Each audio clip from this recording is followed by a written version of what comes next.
copains! Bon, vous vous rappelez dans le quartier Talborge, là où on est passé l'autre fois, où je vous ai dit qu'ils faisaient les beignets, là. Vous savez, les beignets, les Svenj. Ici, on va vous montrer parce que du coup, il est ouvert aujourd'hui. À chaque fois qu'on est passé dans le quartier, bah, c'était tard, c'était fermé. Donc aujourd'hui, on profite. Salma en avait envie. Donc du coup, on est venu, on va vous montrer ça tout de suite. On va encore vous donner faim, hein. Bah oui.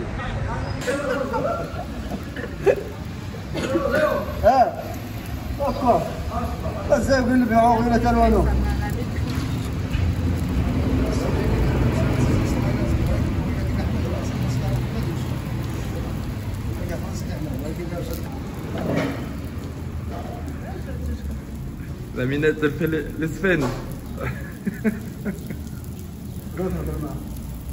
Oui, il fait chaud par contre. Ah. C'est chaud. Moi, je suis pas une spécialiste. Moi, je suis spécialiste.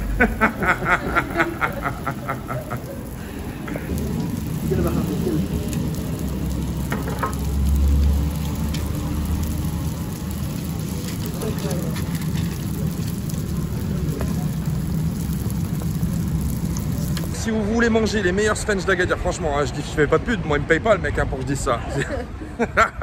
C'est juste qu'on les a, bah, on les a essayés, En fait, comment on l'a connu lui? À l'époque où Salma elle était enceinte, on est passé dans la rue et elle avait des envies de grossesse, elle a senti ça et lui il a été tellement gentil avec nous, il lui a donné des Svenj et tout parce qu'avec du miel parce qu'il a vu qu'il avait une envie de grossesse.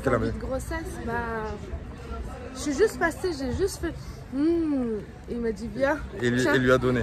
Il l'a donné. Donc du coup en fait on est toujours venu là et c'est vrai qu'ils sont super bons. Donc si vous voulez venir ici acheter des Svenj, ici à Talborge, donc c'est quartier Talborge. Avec les sucres. L'avenue où il y a la grande mosquée qui est très très connue. On la verra peut-être pas d'ici, si normalement on doit la voir. Voilà, la grande mosquée qu'il y a dans le quartier Talborge, donc c'est une rue qui monte. Et ils sont, bah, là on vous a montré, hein, sur la gauche. Voilà. Après vous pouvez le demander soit nature, soit avec du miel, soit avec du sucre en poudre. Moi j'ai pris avec du sucre en poudre. Et si jamais vous n'arrivez pas trop à vous repérer, c'est facile. Vous venez à Talborge et vous demandez à n'importe qui dans le quartier de Talborge, moule Svenj. Et ils vont vous emmener chez lui direct. Voilà. Bon allez, nous on va manger des bons Svenj et puis on va descendre vers la côte du coup. Bon. Ah oui, hein, ça sent bon. Ma minette m'a fait penser dans ma tête qui est comme un gruyère percé, c'est-à-dire que moi... On n'y pense pas souvent. On n'y pense pas souvent. Alors pour le prix des Svenj... Tu donnes ce que tu veux, mais en gros là j'ai donné 5 dirhams. Ça fait même pas 50 centimes, même pas. J'en ai 6 ou 7, j'arrive pas à voir le fond. Environ c'est ça, voilà, pour 5 dirhams, donc qui équivaut environ à 50 centimes d'euros, vous avez 5 ou 6 beignets. 6 ou 7 beignets, pardon. Voilà. Juste pour... elle m'a fait penser à ça, c'est vrai que pour les prix c'est bien de le savoir. Ouais, c'est vrai qu'on n'a pas l'habitude de... Après, suivant que vous allez au Maroc aussi, dans les grandes villes, dans la campagne, etc., les prix sont pas les mêmes. Hein. Quand vous allez dans la campagne un peu profonde, les prix sont un petit peu moins chers. Voilà. Bon allez, c'est parti!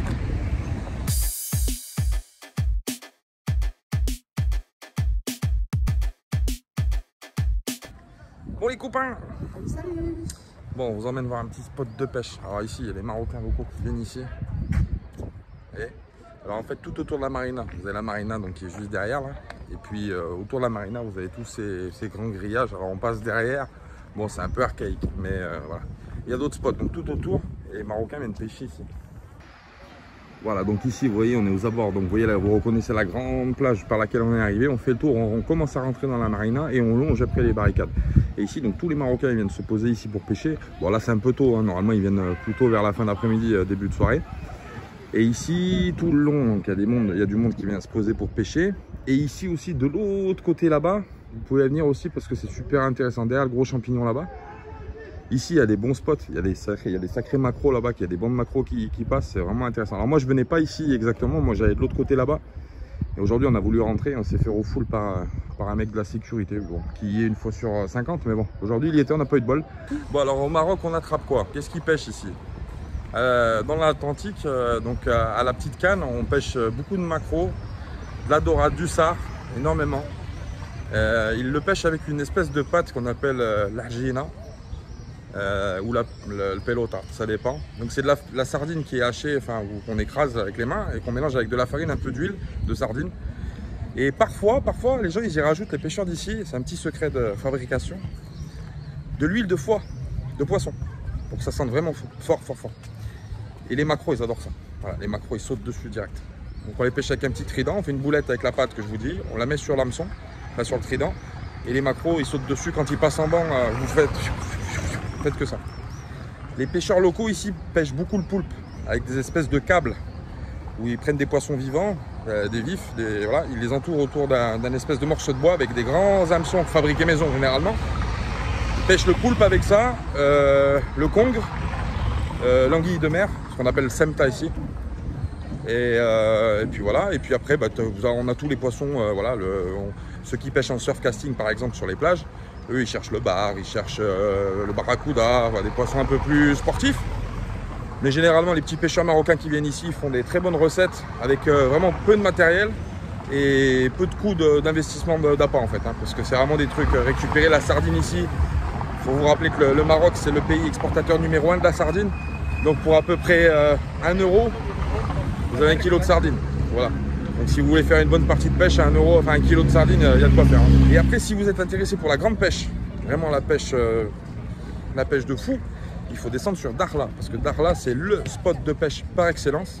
Alors c'est un petit peu loin d'Agadir, mais tous les surfeurs déjà vont là-bas et tous les grands pêcheurs vont là-bas aussi, parce que c'est juste exceptionnel et c'est magnifique. Voilà. On va vous laisser sur ça. Sinon après, ah oui, si, qu'est-ce qu'il y a? Il y a Anza et Takhazot aussi. Ouais. Au nord d'Agadir, vous avez encore 2 spots de pêche, un village de pêche qui s'appelle Anza, où là c'est très facile d'y accéder, de se garer, etc. Il y a beaucoup de pêcheurs à Anza aussi. Et après Takhazot qui est un peu plus sauvage, voilà. Et dédicace à Kavi, mais Bill, et puis tous les autres qui nous suivent et qui sont intéressés par la pêche. Voilà. Et on fera d'autres spots de pêche, hein, mais là c'est en Atlantique, mais on essaiera de faire des spots en Méditerranée. Quand on descendra la côte, l'Espagne, le Portugal, etc. Enfin bref, on va essayer vraiment de faire plein de trucs. Vous verrez le grand pêcheur que je suis quand même.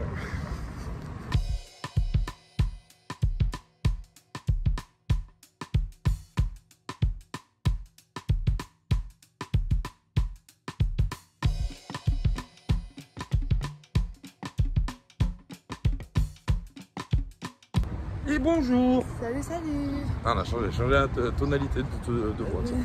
Bonjour. Bon, aujourd'hui, Agadir était déserte. Voilà, déserte parce que aujourd'hui, c'est le premier jour du Ramadan au Maroc. Du coup, la journée, il n'y a pas de vie. Hein. Tout le monde ferme, les restaurants ne tournent pas, les bars ne tournent pas, etc. Et ça reprend après. Voilà. Le soir, là, le soir. On va vous montrer un peu l'ambiance qu'il y a. Parce que là, le soleil est bientôt sur le point de se coucher, dans 20 minutes. Et les gens vont casser vont faire la rupture du jeûne. Et ça commence à se préparer dans les rues. Alors, ce qui était tout fermé tout l'après-midi, là, c'est en ébullition. Tout ouvert, il y a du monde déjà pris, des tables locales. On va vous montrer ça,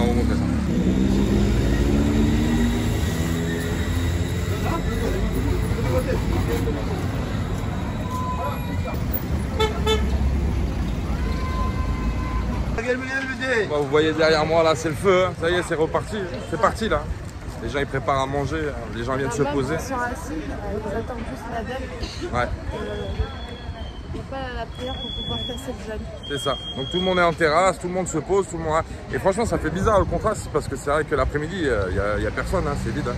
C'est super vide. Et franchement, c'est une vie à part le Maroc quand il y a le Ramadan. C'est vrai que ça vit plus la nuit. Et du coup, voilà. Donc ils gardent quand même sur la côte pour les touristes ou les gens qui viennent. Ça tourne un petit peu, il y a les restaurants, donc les gens peuvent manger la journée. Et c'est vrai que dans les quartiers un peu comme ça, là, la journée c'est mort, hein, tout est fermé. Ouais. Mais le soir ça prend une ambiance, une autre vie. C'est une autre vie, mais c'est une ambiance qu'on kiffe aussi. Voilà, voilà. Bon allez, nous on est invités ce soir, donc on va aller manger. On est invités pour notre premier stage. Et puis après on va rejoindre la virée d'Hector. Ah oui, je ne l'avais pas dit. Et oui, ils nous ont envoyé un message tout à l'heure. Ils savent qu'on part demain. Ce matin, ouais. Ce matin, ouais. Et du coup, on va aller les rejoindre. On va passer la soirée. On va passer 2 soirées ce soir. 2 soirées en une. Voilà. On va aller les rejoindre après. On verra ce qu'on fait, je sais pas. Bon, allez, bisous. Tout à l'heure. Bisous.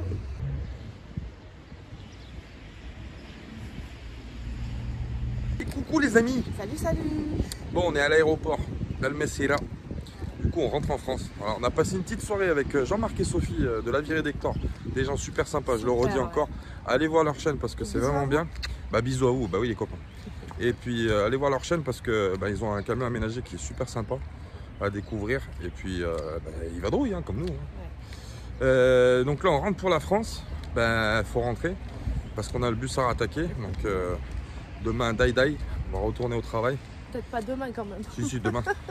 Je l'ai motivé. Demain, obligé. Non, obligé. Il faut faire vite parce que le temps passe extrêmement vite.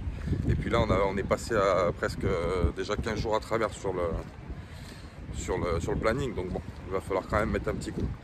Voilà, bon, on va vous laisser. On va rentrer en France tranquillement, on va prendre l'avion. Et puis on vous dit plus tard hein, pour la suite des événements et des aventures. Parce que des aventures, il va y en avoir encore plein. Hein. Ah oui. Allez, bisous les copains. Bisous.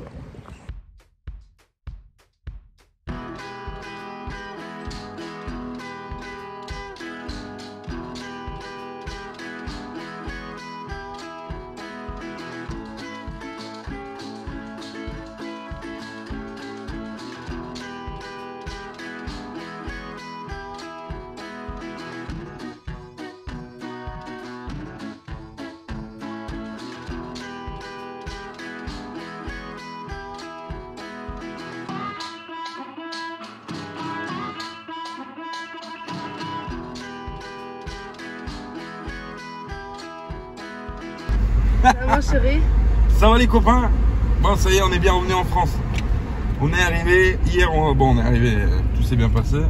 On est arrivé avant-hier. Hier on a passé la journée à se reposer parce que on est fatigué. Et là aujourd'hui on rattaque, hein. C'est parti mon kiki. Alors là il y a du taf hein, parce que là on va se remettre à la réalité. On va se retrouver dans le polystyrène. Et là on va voir ce qu'il y a à faire. Mais bon, il faut le faire, donc c'est parti. On va attaquer tout doucement et puis on va essayer de boucler. On est quel jour aujourd'hui ma chérie?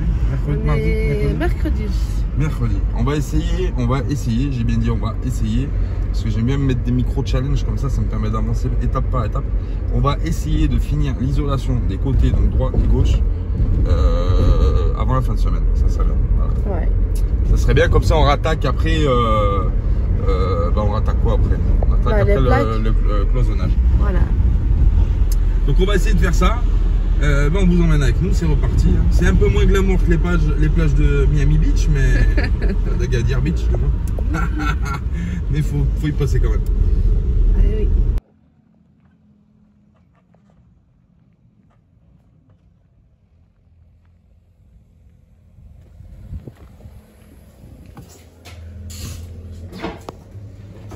Ça va mon chéri? C'est le bazar. La reprise est dure ma petite. Hein? La reprise est dure. Oh, on a commencé là sur les côtés. Mon dos.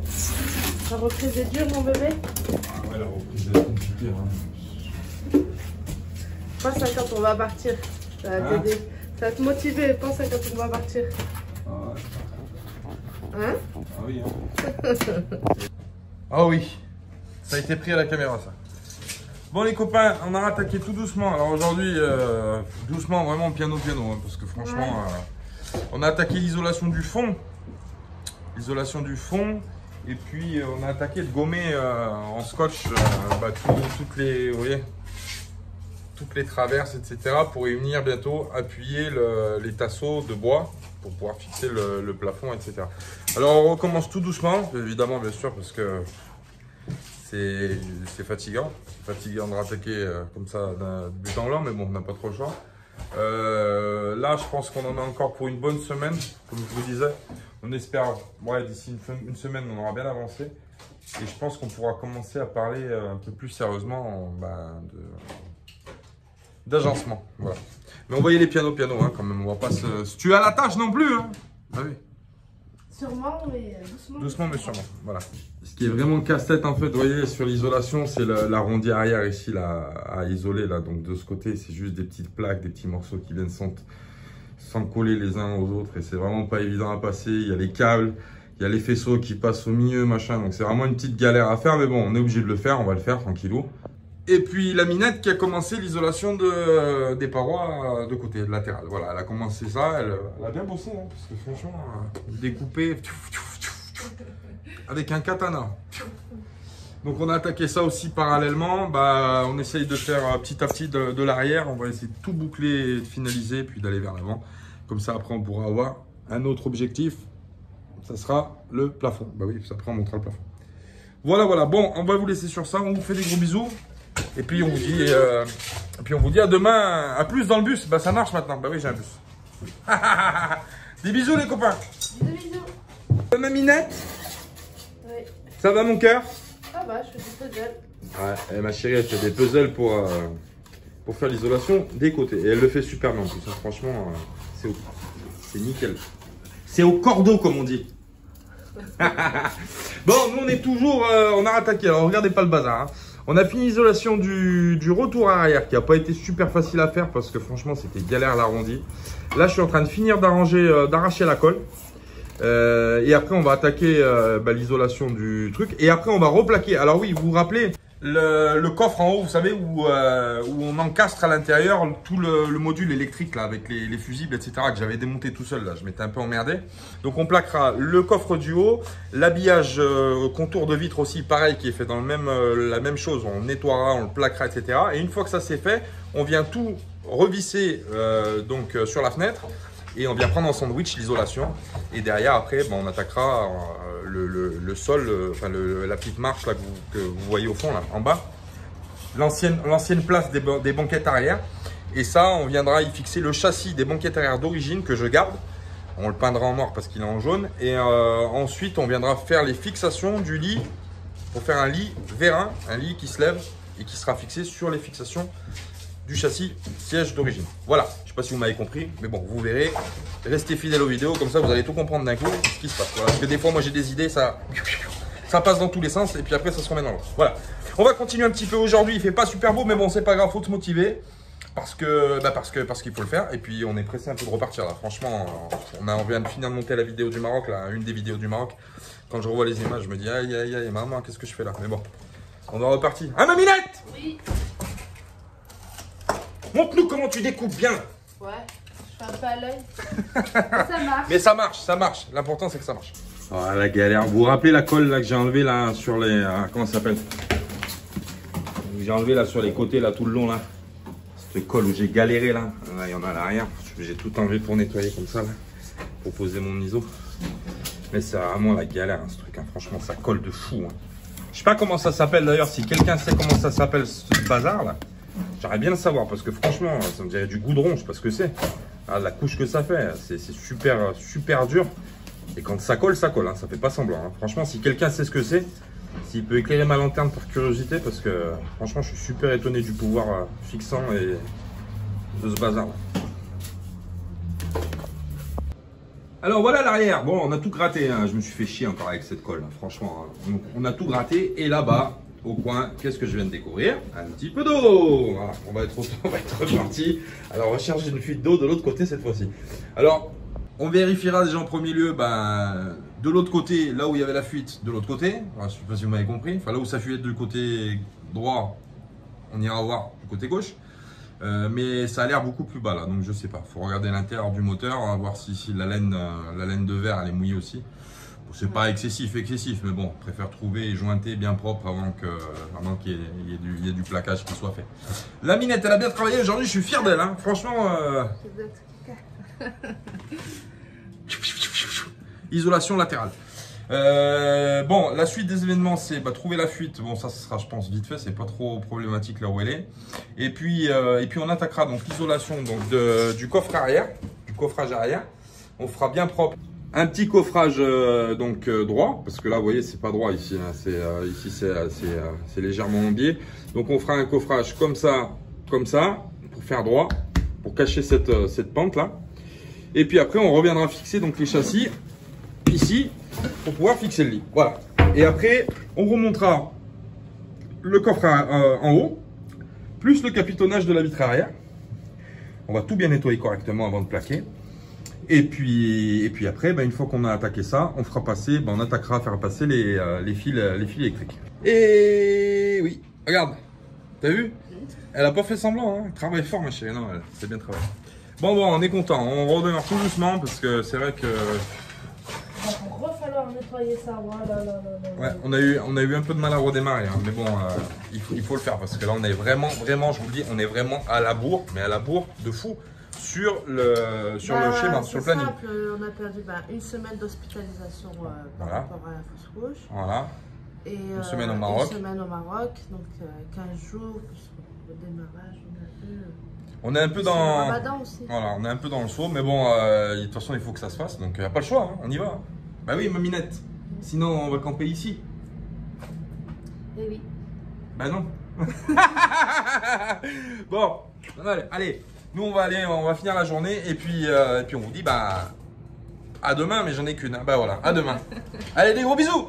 Bisous, bisous.